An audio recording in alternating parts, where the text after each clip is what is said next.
शाम का वक्त था। कोलकाता की पुरानी गलियों में हल्की बारिश की फुहारें गिरी थीं।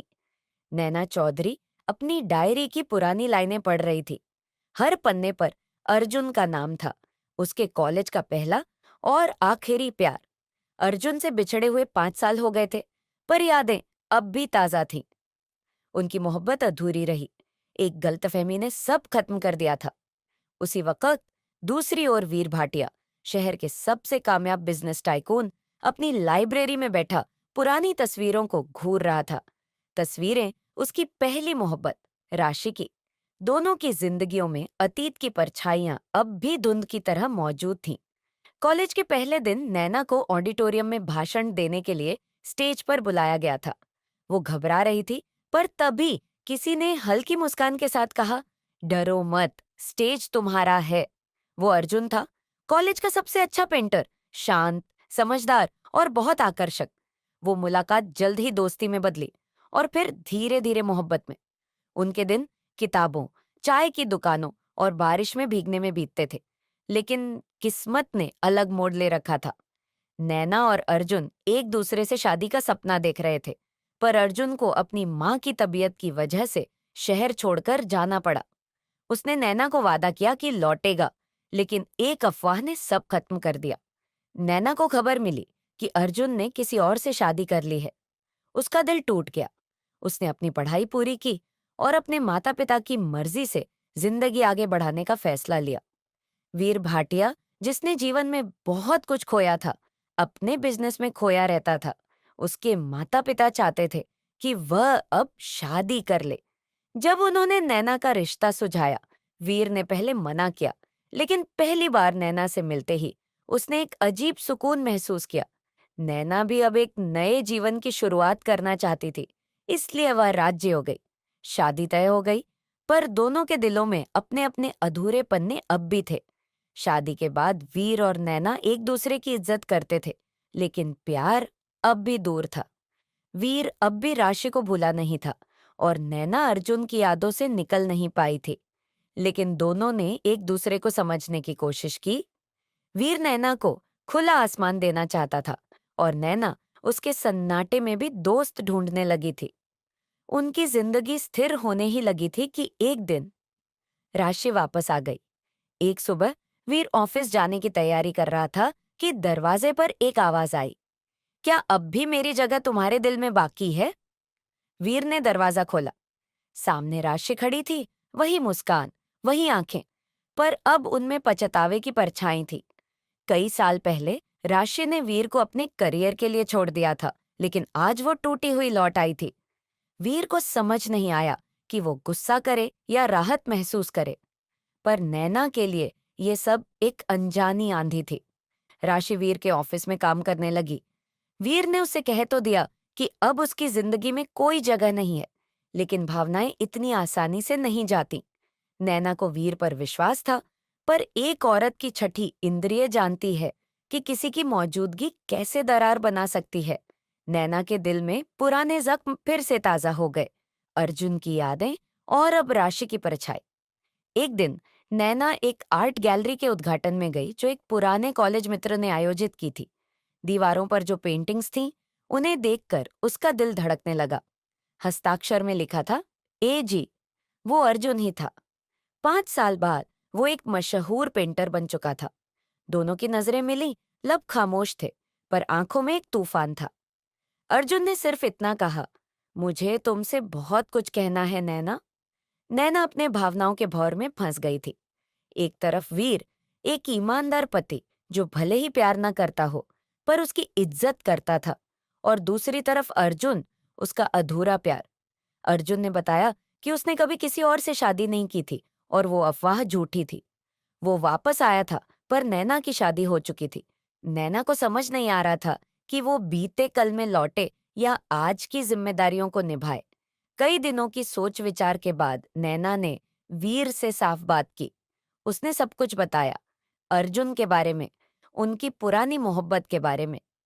वीर शांत रहा, फिर बोला, तुम्हारी सच्चाई ने तुम्हें और भी ऊंचा कर दिया है नैना। अगर तुम अर्जुन के साथ रहना चाहो, तो मैं तुम्हें रोकूंगा नहीं। लेकिन सोच लो, क्या अतीत को फिर से जीना वाकई जरूरी है? नैना की आंखों में आंसू थे। उसे अब अपने दिल की नहीं, आत्मा की सुननी थी। नैना से मिलकर अर्जुन के भीतर की बेचैनी और तेज हो गई थी।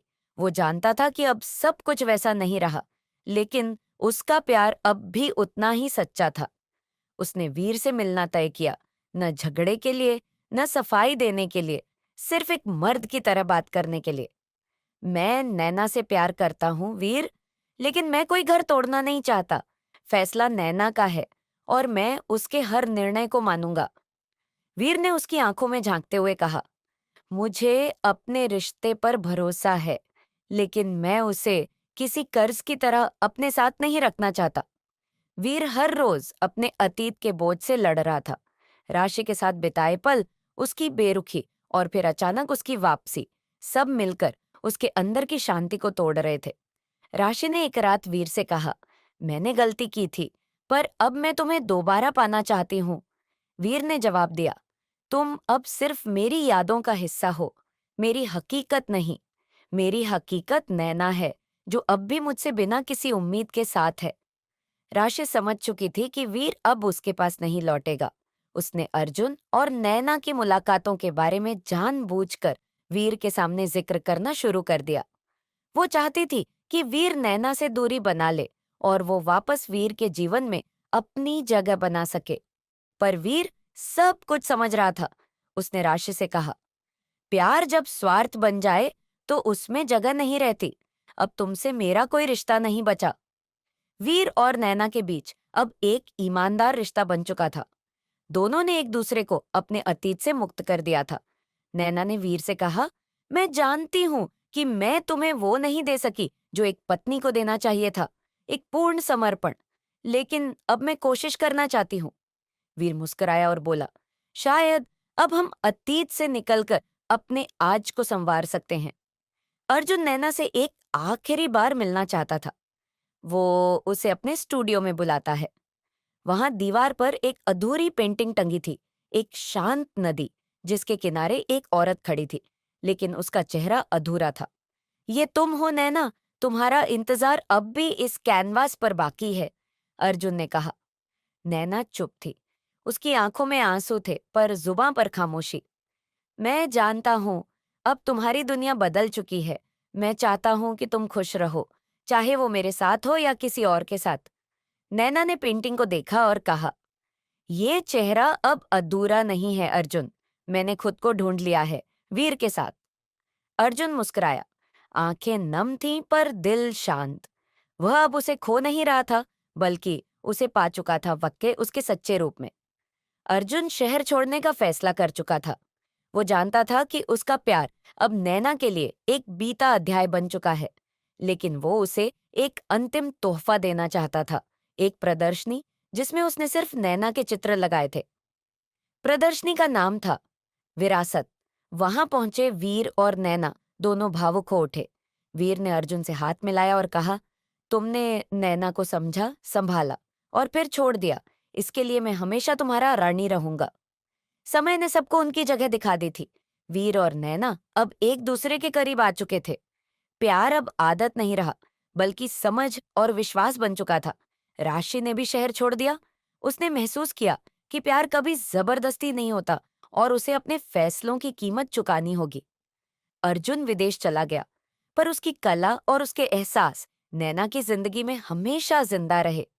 वीर और नैना ने एक ट्रस्ट शुरू किया, विरासत फाउंडेशन, उन बच्चों के लिए जो कला और साहित्य में रुचि रखते थे, पर संसाधनों की कमी के कारण पीछे रह जाते थे। इस पहल में नैना ने अर्जुन की पेंटिंग्स का कलेक्शन भी लगाया, ताकि नई पीढ़ी उस सच्चे प्रेम और बलिदान से प्रेरित हो सके। अब वे दोनों अपने रिश्ते को एक उद्देश्य के साथ जी रहे थे। कुछ वर्षों बाद एक दिन नैना को अर्जुन की एक चिट्ठी मिली। मैं आज भी नदी के किनारे खड़ा हूं, लेकिन अब तुम्हारे चेहरे के साथ। शुक्रिया मुझे पूरा करने के लिए। नैना ने मुस्कुराकर वह चिट्ठी अपने बुक शेल्फ में रख दी। वीर ने देखा और सिर्फ इतना कहा, जिन रिश्तों की नींव सच पर होती है वो कभी खत्म नहीं होते, बस बदल जाते हैं। कहानी वहीं खत्म नहीं होती। जहां प्यार अधूरा था, वहां अब समझदारी थी। जहां दर्द था, वहां अब शांति थी। नैना ने सीखा कि जिंदगी की सबसे बड़ी विरासत हमारे फैसले होते हैं और उन फैसलों की वक़्त के साथ मिली सीख। और उस दिन जब विरासत फाउंडेशन ने 100वां बच्चा पढ़ाई के लिए भेजा, नैना, वीर और उनकी दुनिया पूरी हो गई।